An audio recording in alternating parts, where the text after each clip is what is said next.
Co naziści robią w górach Ekwadoru? Tak przedstawił mi się Peter, kiedy powiedziałem mu, że jestem youtuberem i szukam ciekawych, inspirujących historii. Ja nazywam się Michał Rusik, prowadzę kanał Solo po Planecie, a to jest kolejny dzień z mojej misji 100 dni dookoła świata. Spokojnie, to nie będzie żaden dokument historyczny, tylko opowieść Niemca, który zostawił wszystko za sobą i osiedlił się tutaj w Vilcabambie w Dolinie Długowieczności. Sorry, wiem, że kliknąłeś dla sensacji, ale niech ta historia będzie dla Ciebie inspirująca, skoro tu już jesteś. Poznaj Petera.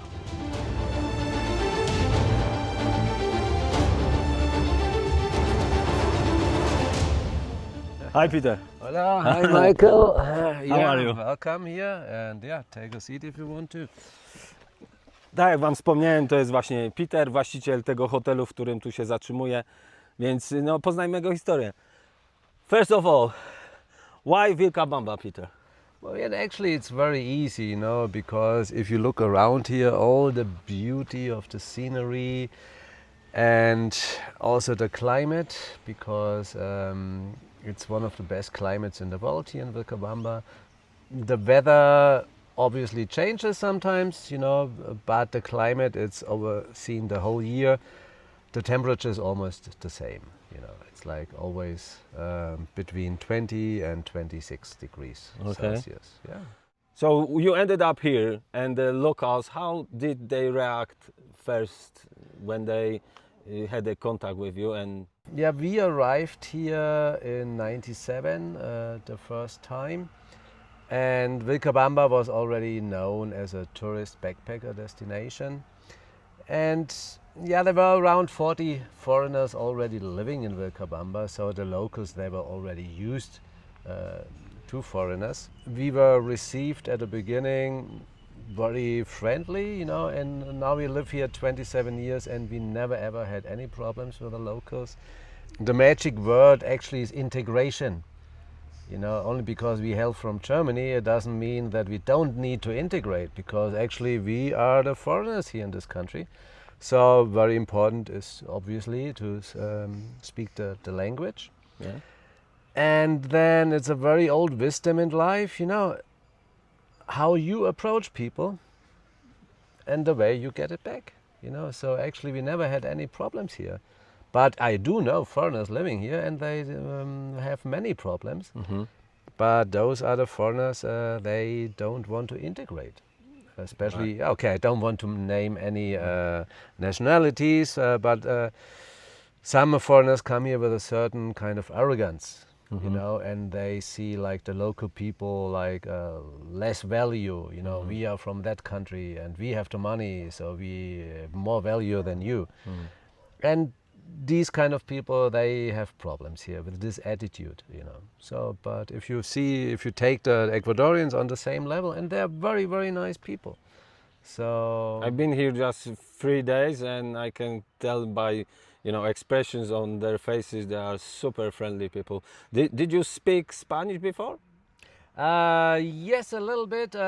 My first sentence, of course, was una cerveza, por favor. Let me explain. Muszę to powiedzieć po polsku. Pierwszą sentencję, którą się Peter nauczył, jak przyjechał do Ekwadoru, to mu powiedział: poproszę piwo. Yeah, and that was really the truth, you know, my first sentence. And Do you think now in German, in English, or in Spanish? actually, in all three languages is strange, because even dreaming, you know, it mixes. I can speak in one sentence, I can mix in 3 different languages, and that is no problem anymore. But that comes with practice, you know. I don't have any special skills. It's only practicing, you know, Spanish speaking, of course, all the time, German with my brother, and English with the tourists, with the guests. So it's always constant mix. All right. I don't speak Polish. I Not don't yet. blame you. Whoever invented that language, I think he was drunk. Because yeah. it's sometimes I think about Polish language and it's like, why? Just why so make it so complicated? Yeah, but I know people told me that Polish is more difficult than German, and already German is a complicated language. You know, we are speaking English now, and I would say it's a very easy language, English, actually. Or in your opinion, I don't know.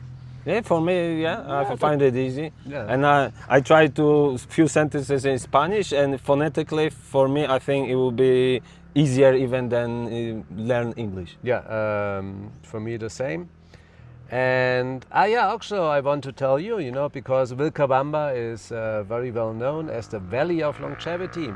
So supposedly many people live here very healthy, up to 100 and more years. And we even have a Polish community here. Imagine that. Yeah? Yeah. So Can you tell us a little bit about that? How many people? 2, 5? No. I Roughly? would say about 30 Polish people Wow. live here now. And actually Vilcabamba over the last 20 years became like a destination not only for tourists but also for people retiring here. So we have from all over the planet, you know, of course many from the United States of America, Canada, UK. but also many different countries from Europe, you know, France, Italy, Poland, Germany, Austria, Switzerland, England. You know, it's a very microcosmos here, you know, very international. Do you have like some kind of international meeting sometimes in a pub or something? Me personally not, because I have all the social interaction here in the hotel, because every single day we get to meet new people, and so actually when I have time off, you know, the only thing what I want is peace, you know, and not talking, because I talk all day long. Okay. I do not complain, it's I love it, but when I have a day off, I don't go down to the village and you know, to interact with other beings.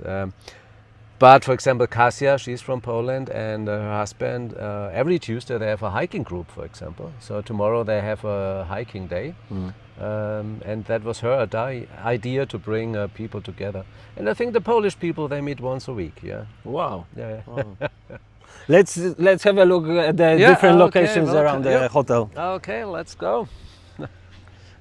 To miejsce jest naprawdę niesamowite. Odpocząłem tutaj, słuchajcie, naładowałem baterię, bo ja edytuję bardzo dużo w drodze i to miejsce mi pozwoliło po prostu zaczerpnąć takiego powietrza, nabrać energii i jestem gotowy do działania. Ale to nie o mnie tutaj jest historia, tylko historia Petera.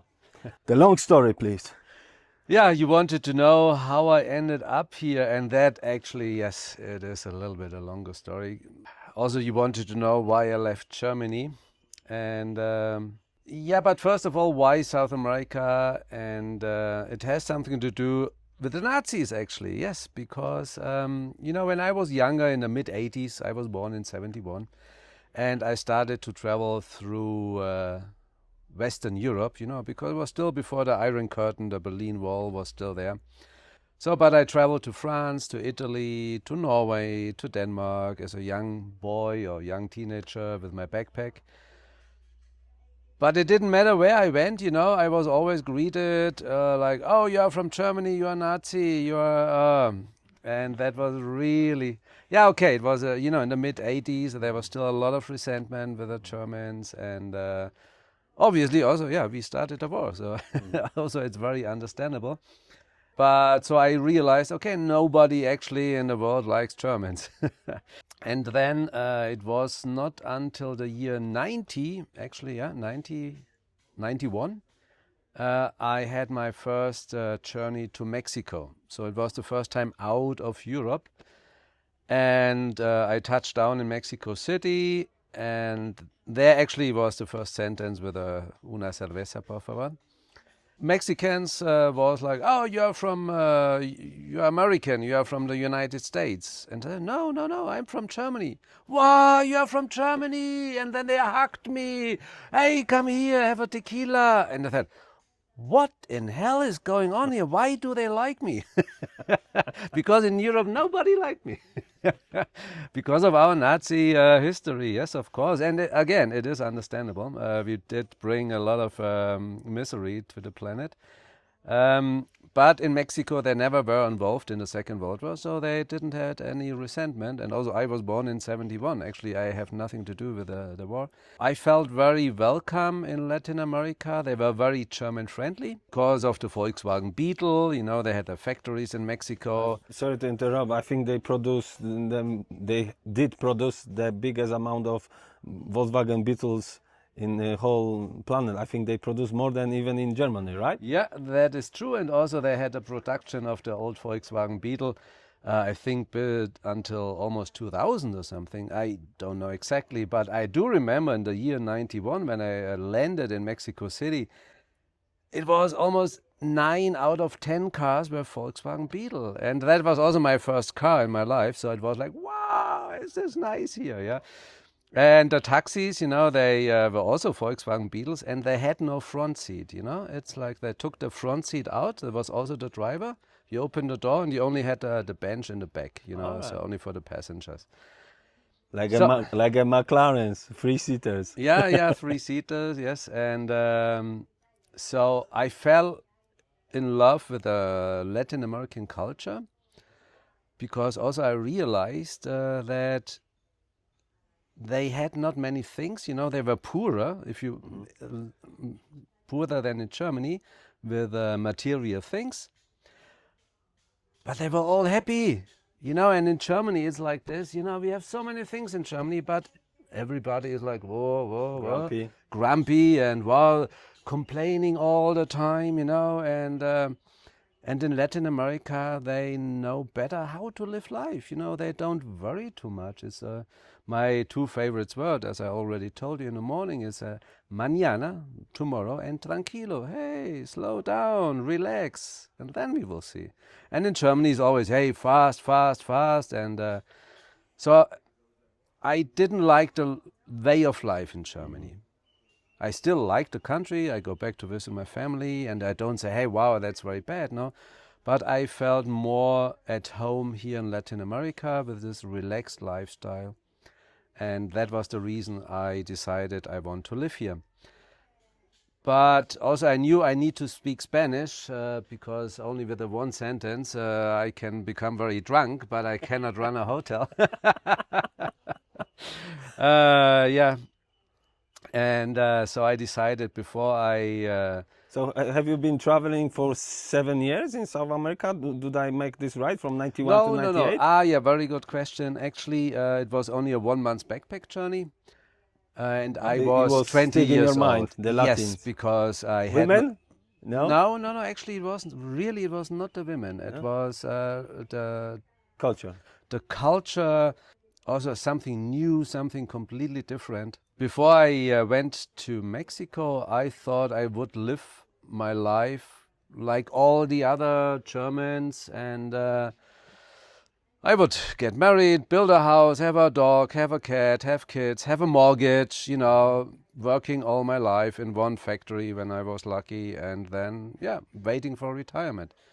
So it actually opened my mind that I can choose, actually. You know, I don't have to do what everybody else is doing. I have a choice, and I made a choice that I want to live in Latin America. Back then I thought it would be Mexico. So I moved back to Germany because it was only a 1-month backpack journey. Right. And then I joined the German Navy. I became a soldier. Yeah. I was a navigator on a German minesweeper for 4 years. Because I wanted to earn money. Is it minesweeper? Is it a boat? Yeah, that is a boat in the Baltic Sea. You know the Baltic Sea. Yeah. And So you did patrol our borders, kind of. yeah, that the Polish wouldn't come and attack. No, that was then actually in the year 90. That was after the wall came down and after the Iron Curtain fell. So, but I joined the Navy. Thanks God it was after the Cold War. But I made the money I needed to invest here, I made in the Navy. Because on a boat, you know, they pay you actually not bad, and you don't have time to spend the money. So, because you get free food, you get free bed, everything. So that was easy. Because my father actually, he only was a carpenter, so I don't come from a rich family.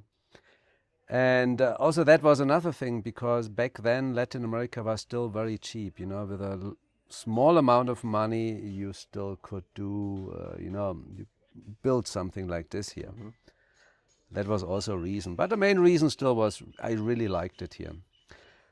And then after the 4 years in the Navy, I thought, okay, I'm gonna start in Argentina.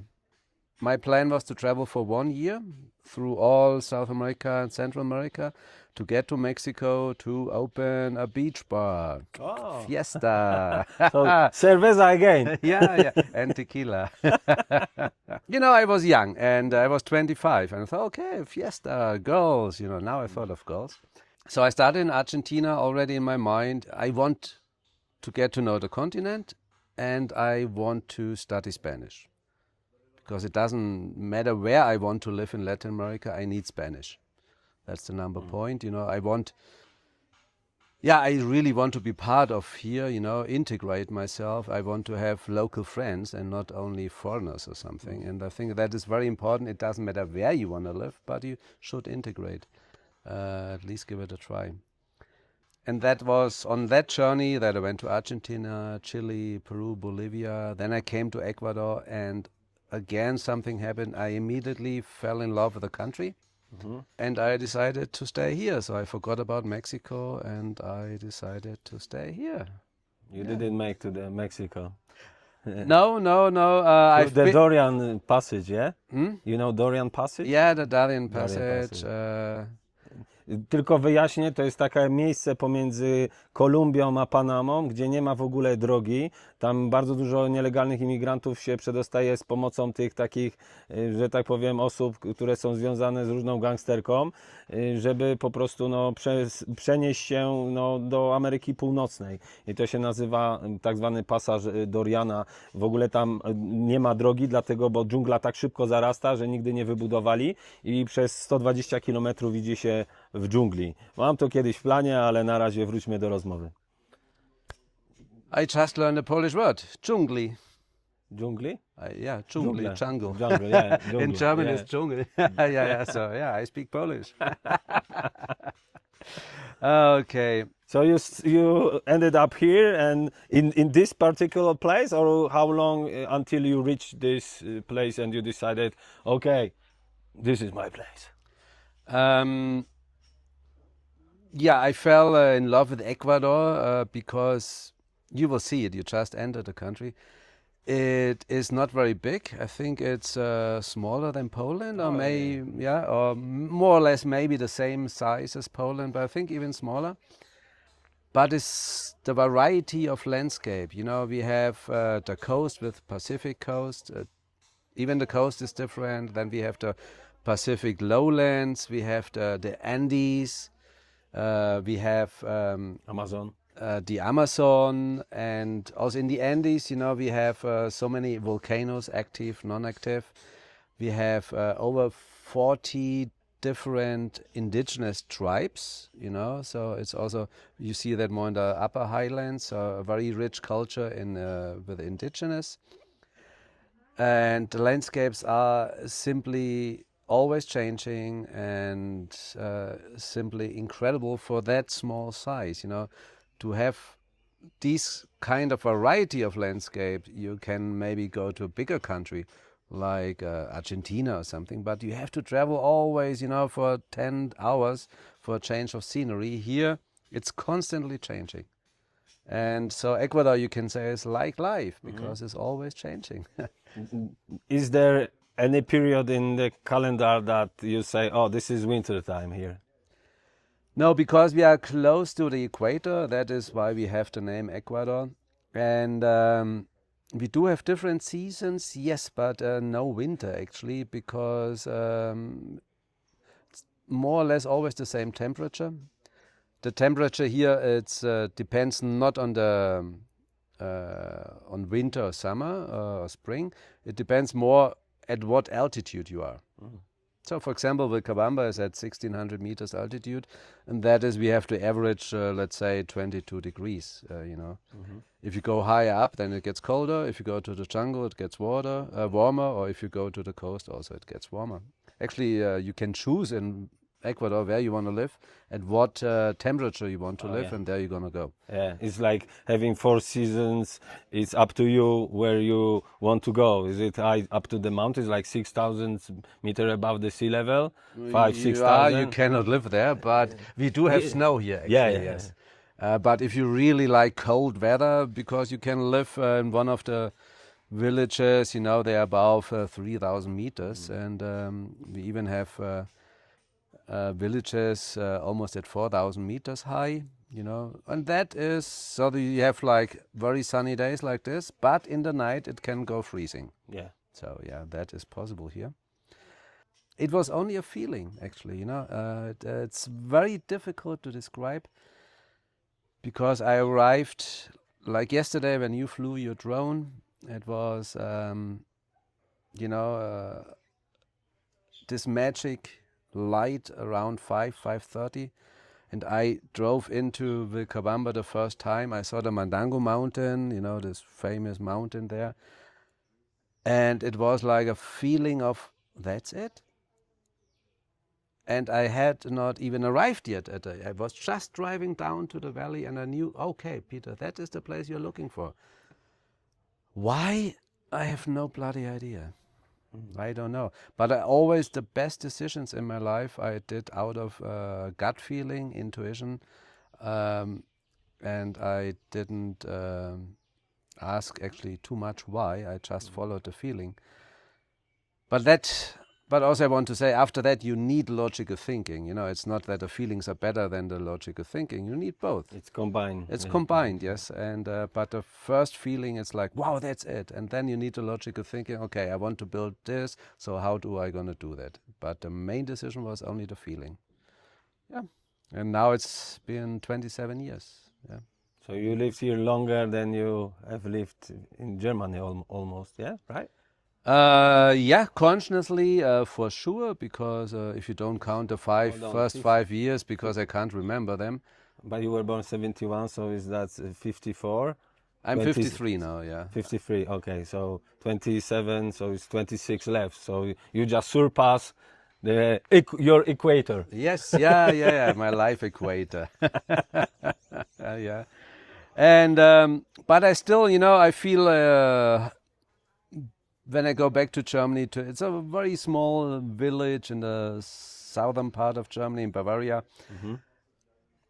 And also it still feels like home. I have my old friends there, you know, and I like small village life. I don't like big cities, because big cities have their advantages too, but I really like community. I like to know people, even if it includes gossip and stuff like this. I guess that's not different in Poland. No, it's not, no. If you live in a village, everyone knows everything. Yeah. In Ecuador, actually, they have a saying for that in Spanish, pueblo chiquito, infierno grande. That means small village, big hell. All right. Yeah.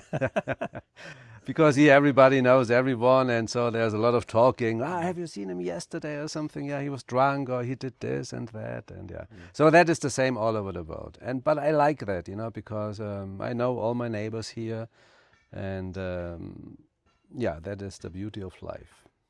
Okay. Now, next question, Peter. So, how was the beginning of your story with the hotel over here? Yeah, when we arrived here, that was in the year 98, because the first time when I came to Vilcabamba and I knew that is the place, I still had to go back to Germany, you know, to tell the family, hey, I really want to leave. And my dad told me, wow, are you crazy? You want to go to Ecuador, to a poor country?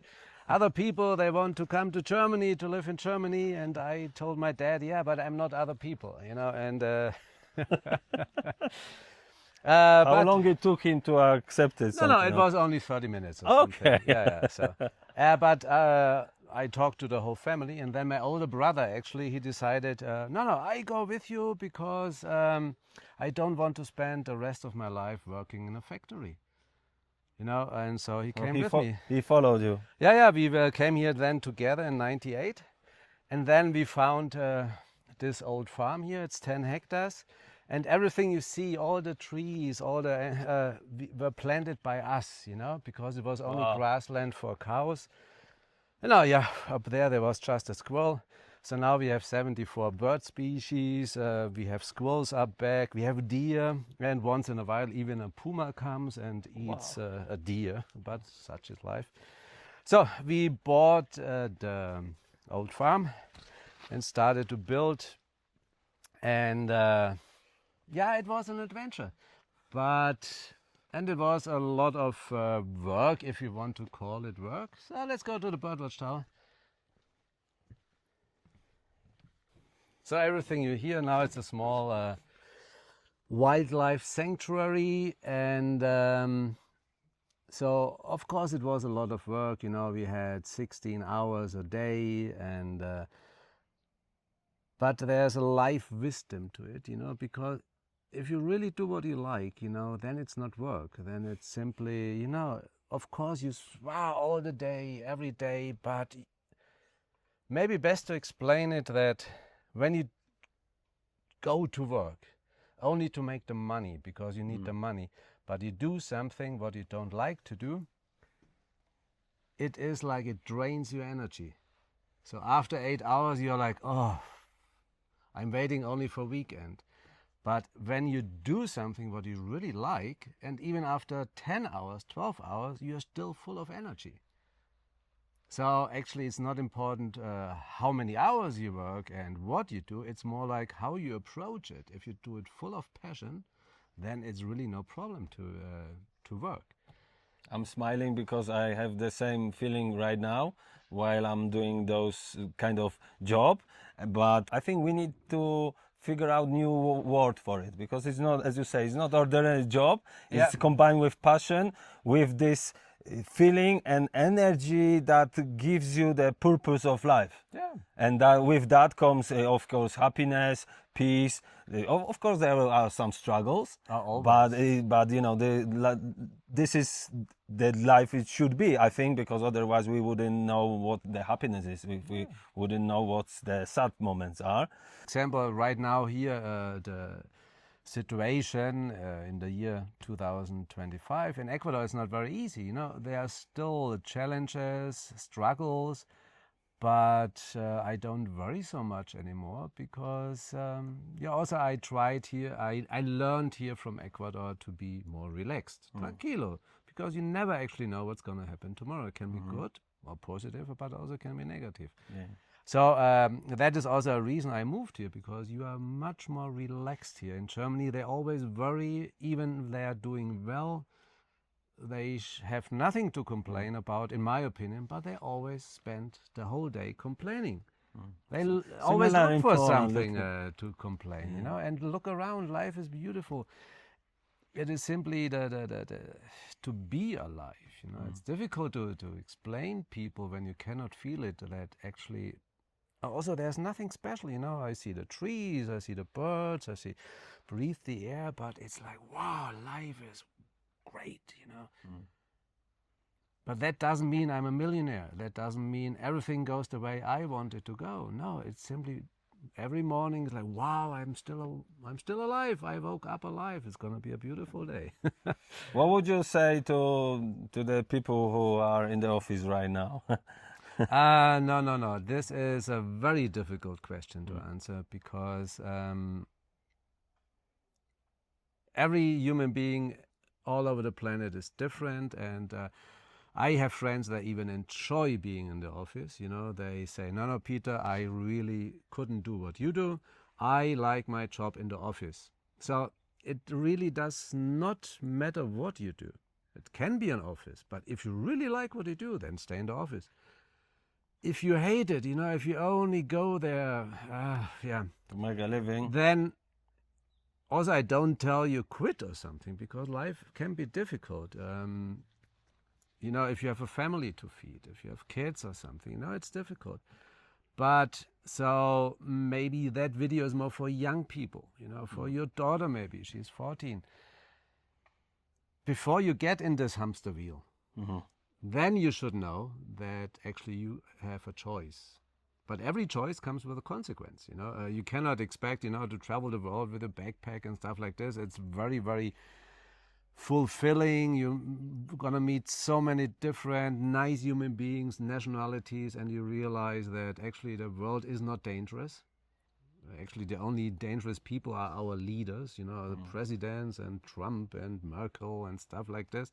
Those are the crazy politicians, I think. I don't trust them.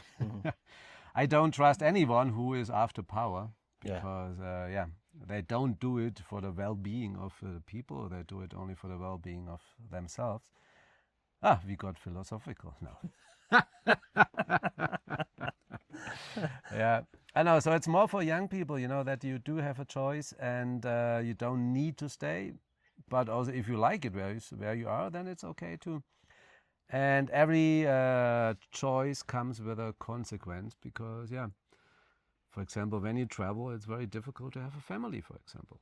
So that is what I mean. It's always little sacrifice towards something. Yes, nothing in life comes for free. You always have to give something up. Yeah. I got questions like this quite often, and I always answer to them like, give it a try. Because like, for example, what I do, no, this is not for everybody.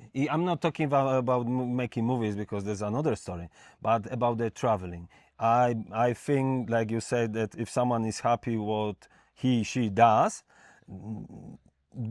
this person is living their life. It doesn't matter. It's looking for pumas over here in the mountains, or is it making another spreadsheet in the office? Yeah. Just find the thing that you like doing, and that's it. And but traveling I think it's a must try, especially on your own when you are young, like Peter said. I completely agree. Try it at least out so that you are not afraid of the world. And if you then still decide, okay, I like it best back home, then go back home. But at least try it out. Don't be afraid of other countries, of other human beings. It can be scary sometimes because you don't speak the language. If I would go to Poland and you only speak Polish to me from all sides and I have no idea what you're talking about, it can be scary. Or when you go even more to Germans, because Germans is always like they scream at you. And, you will learn one word, piwo. Piwo is beer. Yeah. Then you will find a solution to make friendships all around. And because of the languages, because we are two brothers here, and Dieter is the name of my brother, and sometimes we are in the reception and people look at us, because they think we are fighting. Wow, oh, the Germans, wow, they're fighting, but actually we're only talking what we're gonna have for breakfast. Yeah, your language is very harsh. There's not much emotion to it, and it's long words and very harsh. Very harsh. It's like nothing. No, it's other not way melody. To say. It's no melody, and no, sorry about that. But so you can get an impression. Oh wow, they're fighting. No, it's like.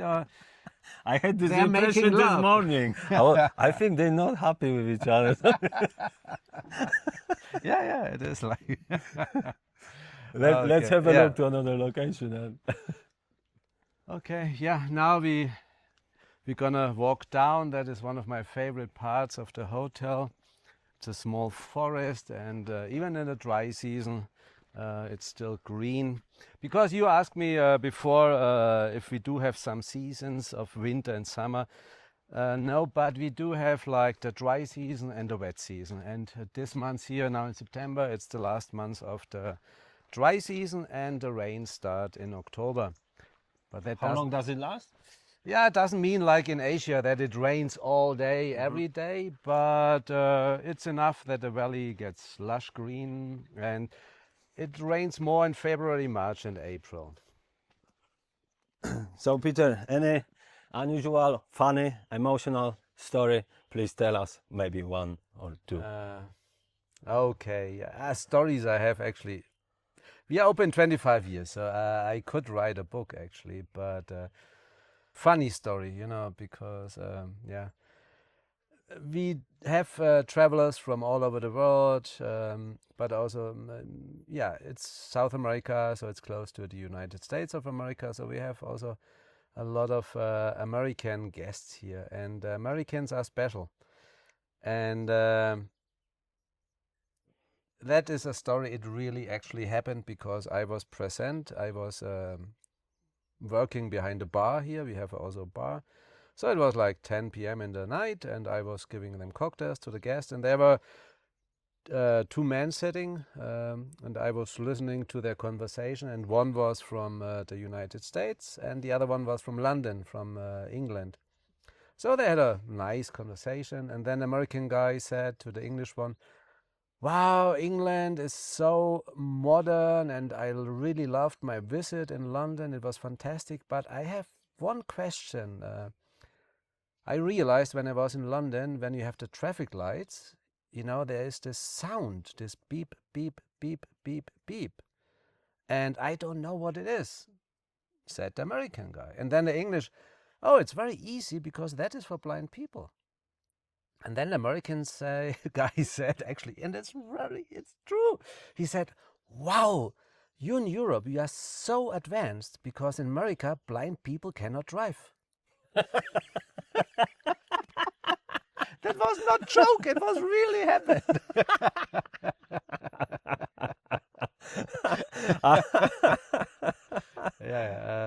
No, in the bar, one day I wanted to write a book about true jokes about Americans. Yeah. Oh, okay. No, another one is, and the same again. It was an English guy, an American guy, different location, a year later or something. They were talking about 1 hour drinking beer, and after 1 hour, the American guy tells the English guy, "Wow, your English is very good." It's like. And then the English guy, he looked at me, he was like, "Oh, what is going on with the Americans?"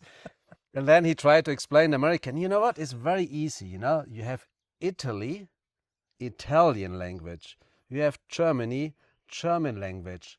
England, we do speak English." We invented it. So Americans are very special. We do have very nice guests here from America, for sure, but they are special. All right. Any particular nation that visited you just once? Do you remember anybody? Like Vanuatu or Micronesia or Moldova? No, we had just last week we had a woman from Egypt here. Mm-hmm. But she was not the first. I think she was the third one. Right now we have a guy here from Georgia, Tiflis. Okay. Yeah. No, but of course there are some small countries, you get them only once. Liechtenstein? No, Liechtenstein you had a, you had actually, yeah. Liechtenstein. It's not far from you. No, it's not far. It's in the south. Liechtenstein. This country is because so rich, but they don't have airport. I do remember that we had Liechtenstein here because actually that was also in the bar, and when I was young and I had long dreadlocks, and I spent a lovely night with a girl from Liechtenstein. Something to remember. Yeah, when I was young and single. Yeah. No, it has its advantages. It had its advantages to be in a hostel, because it's like young tourist backpacker. They came from all the world to visit you, and also young, beautiful girls. So, no. Yeah, but that was back in the day. Now we are older. It changes with the life. Yeah. Yeah, and that is okay like this. Yeah, very much so. I always say this. I don't know who is behind this Minecraft, this what we are living, but the older I get, I understand how my needs, my brain, my my life is changing. As we spoke before, it's just a matter to kind of adapt.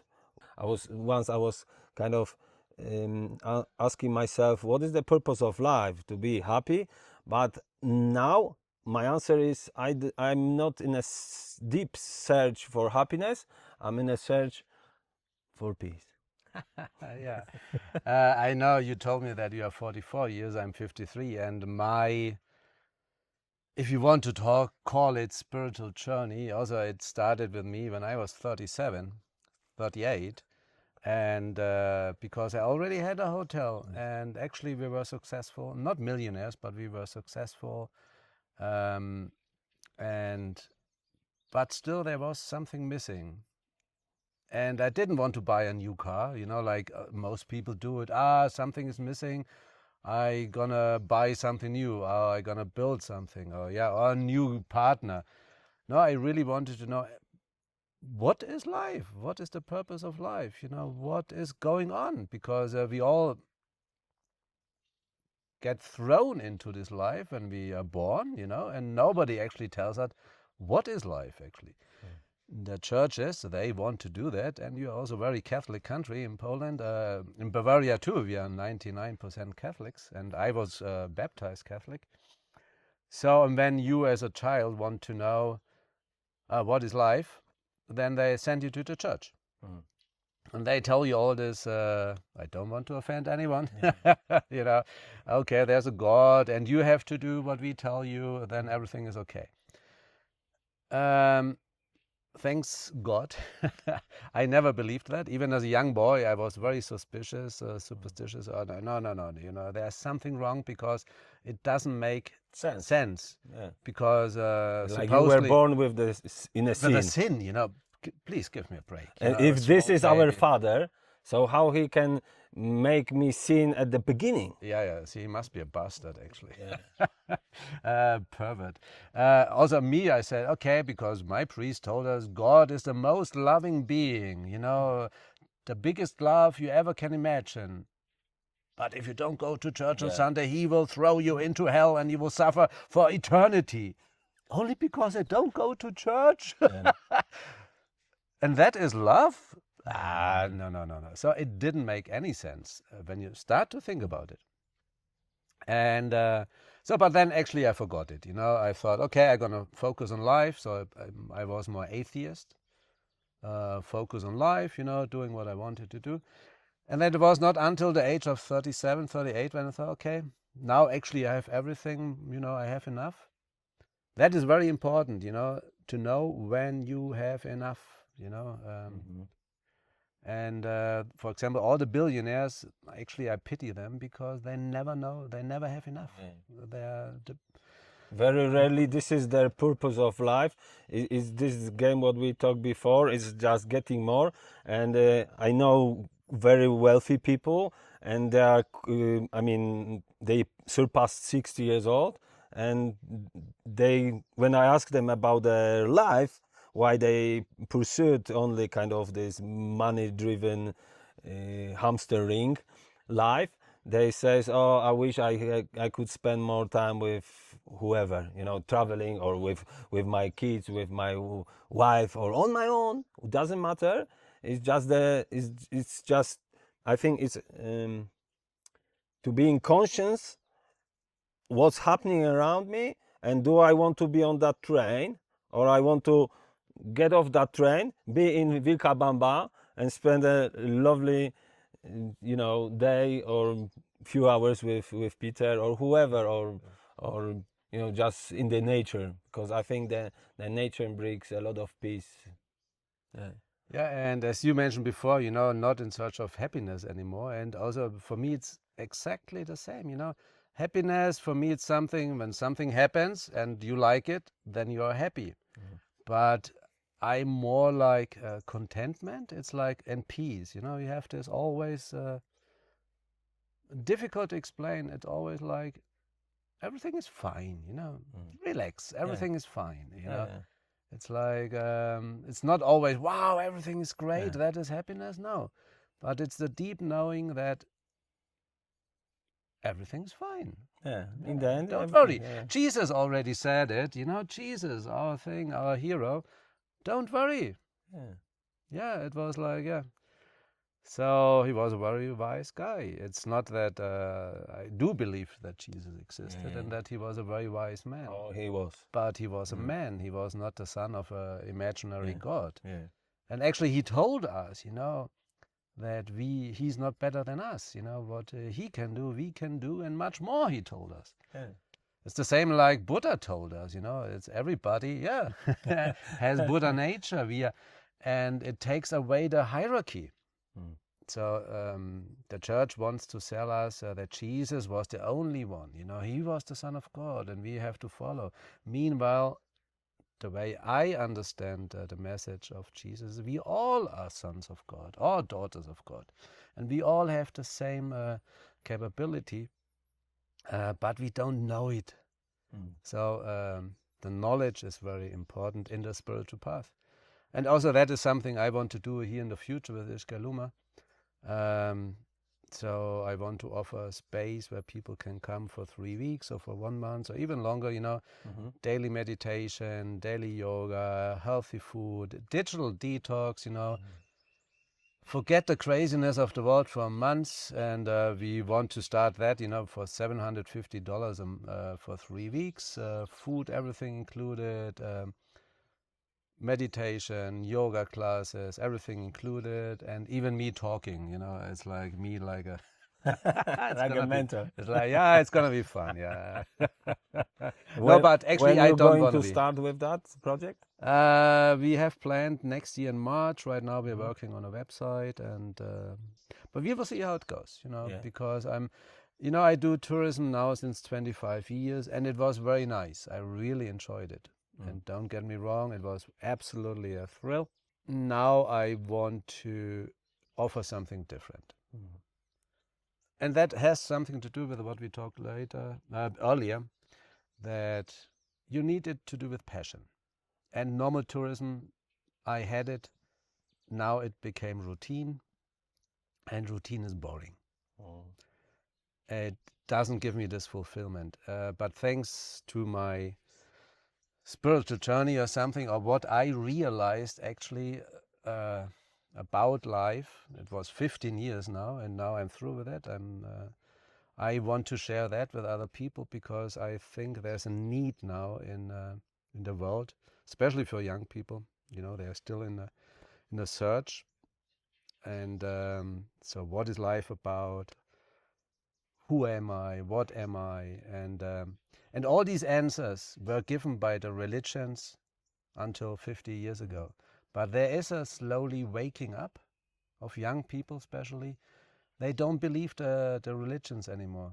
It's like us, you know, we don't believe that anymore, years ago already. And there are more and more people. In Germany, for example, they leave the churches by every year. Hundreds of thousands people really leave the church. No, I don't want to have anything to do with that bullshit anymore. Because in Germany, we have a bishop. He built a bathroom completely out of gold. You know, it's like, wow, isn't it that insane, you know? And then tell the others, you know, when you go to the church, and then he tells them, you have to live in poverty. And he has a golden bathtub. That is perverse, you know, that is... So more and more people leave the religions and the churches. But the religions, what they gave people for the last 2,000 years is this meaning. Because that is the oldest question of human beings. What is life? Why am I here? What is the purpose of life? And the churches always told you, okay, you were made by God. You have to. Your purpose is simply to follow the rules, please God, and then after death you go to paradise. So the way I see it is more like, okay, forget life. It's more like a test if you are worth it, if you are worthy enough to go to God. And that is the reason we miss life. You know, look around here. Wow, that's... Just enjoy the ride. That actually is paradise. How can you not see it? The only issue we actually have as human beings, we don't know how to live. Life would be so easy. The only thing we have to do is to get along. And it doesn't matter which skin color we have, or in which country we were born, or, you know... Football club we support. Yeah, and don't get into private people's life. I know maybe now some people won't like that. And also you can see I'm not a Nazi. Just the opposite. For example, sexuality. that is private life. Actually, I don't care with whom other person sleeps. And love is love, you know, that you cannot decide when, who to love or something. And if it's homosexual, then it's homosexual. But that is also, it's private, you know. Also, I don't want anybody telling me how I should live my sex life with my partner. She's from Argentina. So I don't get into other people's life. But humans, we always want to tell the others how they should live their lives. The only thing I always say, as long as we are peaceful, everybody can do what they want to do here. That's what I found when I studied a lot of religions. They meet in the same point. Be good to somebody as you are to yourself. But the thing is, many people are behaving really bad towards themselves. That's why they project this unhappiness towards another people. This is how I kind of approach those people when someone is like not happy with me. But and this is also my struggle on YouTube. I don't have haters yet. I'm working on it. I'm working. And Maybe haters, I can help you with that. Yeah. Bloody Catholic Church. Yeah, or Muslim immigrants. Or Muslim immigrants, or the Jews in Israel, you know, it's like, yeah, so imagine now, you know, now you're gonna get haters, and maybe me too, but... Go for it. No, that is, for example, we do have here, we are very international, and we have many tourists also from Israel, and, but also, so that is a nationality, they are from the state of Israel. And then we have also visitors, they are Jews. We have Jews, tourists coming from Canada, from France, you know, from the States. It is a religion. And for me, anti-Semitismus, it's like, okay, you hate Jews. I don't hate Jews, you know. Actually, I give a bloody beep about them because it's a religion. For me, it does the same if you are Jew. If you are, that is what I say. I don't care because in what you believe in. There are two things I don't care. That is, or more things, but it's your sexuality, it's your skin color, it's your nationality. I don't care about your religion. I don't care about anything. The only thing I care when you come and visit us, if you are a decent human being. Now that means if you are peaceful, if you are logical thinking, open-minded. So that is for me a human being. The rest is only, you know, the package, the skin color, nationality, but it's really what is deep inside you, how you behave towards the world. That is the what I call a decent human being. And so my point, what I want to say, so I don't care. But I also take the right to give my opinion about what is going on in Israel. Because, and I can say that especially because I'm German, because they're doing the same bloody thing we Germans did, you know, 80 years ago. Maybe not in the same scale yet, and maybe different, but what we have in common, because that is called fascism. We had that in Germany, and with a terrible outcome, and now you see that coming up in so many countries in the world, including Israel. We have that in France, we have that in England, we have that in Italy, we have that in the United States. In Germany, they call them Alternative for Germany, but they are fascists, you know, and they're back in Germany even.